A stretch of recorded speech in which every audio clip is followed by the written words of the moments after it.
ભરૂચની JP college ખાતે આંતરપ્રિન્યોરશિપ awareness પ્રોગ્રામનું આયોજન કરવામાં આવ્યું હતું, જેમાં જિલ્લાની 5 કોલેજના 100 વિદ્યાર્થીઓએ ભાગ લીધો હતો. Woman entrepreneurship platform Gujarat chapter દ્વારા MSME department government of Gujarat અને EDII અમદાવાદના સૌજન્યથી જેપી કોલેજ ખાતે જિલ્લાના વિદ્યાર્થીઓ માટે આ વિશેષ કાર્યક્રમનું આયોજન કરવામાં આવ્યું હતું, જેમાં EDIIના સચિન પટેલ તેમજ રાજવીર અટવાલે સુંદર અને ઉપયોગી માર્ગદર્શન આપ્યું હતું. આ પ્રસંગે જેપી કોલેજના principal doctor NP Patel, programme coordinator doctor Rajesh Vyas, coordinator doctor Srushti Chaudhari તેમજ ડોક્ટર મનાલી જોશી સહિતના અન્ય અગ્રણીઓ ઉપસ્થિત રહ્યા હતા. આ પ્રોગ્રામમાં ભરૂચ જિલ્લાની 4 તેમજ નર્મદા જિલ્લાની 1 મળી 5 કોલેજોમાંથી 100 વિદ્યાર્થીઓએ ભાગ લીધો હતો. આવું ઘણી પ્રવૃત્તિઓ છે. અમૂલ ડેરીનું ઉદાહરણ પેશ છે. અમૂલ ડેરી આણંદ જિલ્લામાં વર્ષો પહેલા 50-60 વર્ષ પહેલા ખેડા જિલ્લાની બહેનો ખેતીનો વ્યવસાય અને પશુપાલન બળદ ભેંસ તો હોય તો દૂધની આવક થાય તો એટલું બધું દૂધ કરવું શું, બરોબર? એટલે મંડળીઓ રચી ગામે ગામ દૂધ કલેક્શન કરે અને પછી આ ડેરીમાં મોકલે.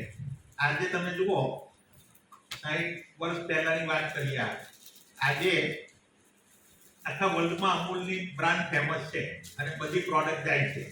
આ એક નાની શરૂઆત, બરોબર? અને આટલું મોટું નેટવર્ક ઊભું કર્યું અને આર્થિક રીતે સદ્ધર થયા તે જુદું. પ્રવૃત્તિ મળે તમને જ્યારે દેખા, ઘર પણ સંભાળે, બાળકોનું શિક્ષણ પણ સુધરે, આવક થાય એટલે. અને ફેમિલીમાં હવે મોંઘવારીનો જમાનો છે. 2 જણ આ પ્રોગ્રામમાં તમને હું કહીશ કે બહેનોનો જ કેમ રાખવામાં આવ્યો, કેમ કે હાલની પરિસ્થિતિમાં બહેનો ખૂબ આગળ વધી રહી છે. એ લોકોને પ્લેટફોર્મ પર પૂરું પાડવામાં આવી રહ્યું છે, છતાં પણ જે પણ યોજનાઓ બની છે એનો પૂરેપૂરો લાભ નથી લેતી. કેમ? એનું કારણ એક જ છે, અવેરનેસ નથી.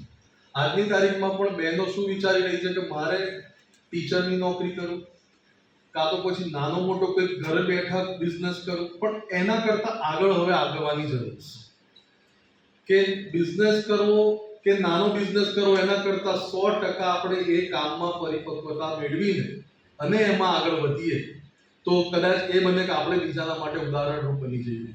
paviben.com કદાચ તમે સાંભળ્યું હશે, પાવીબેનનું નામ. તમને એક બુકલેટ હમણાં મટીરિયલ આપીશ, ગુજરાતીમાં જ બનાવેલું છે મટીરિયલ. એમાં એમની સક્સેસ સ્ટોરી પણ અમે મૂકેલી છે. નાયકાના ફાલ્ગુની નાયર મેડમ, ઓળખો છો બધા જ. નાયકાની પ્રોડક્ટ્સ આપણે ઓળખીએ છીએ. આજે કેટલા કરોડો રૂપિયા કમાય છે. ખાખરાવાળા બેન ખબર તો ઇન્દુબેન ખાખરાવાળા કદાચ નામ સાંભળ્યું હશે, જે સરે વાત કરી ઉત્તરાખંડની.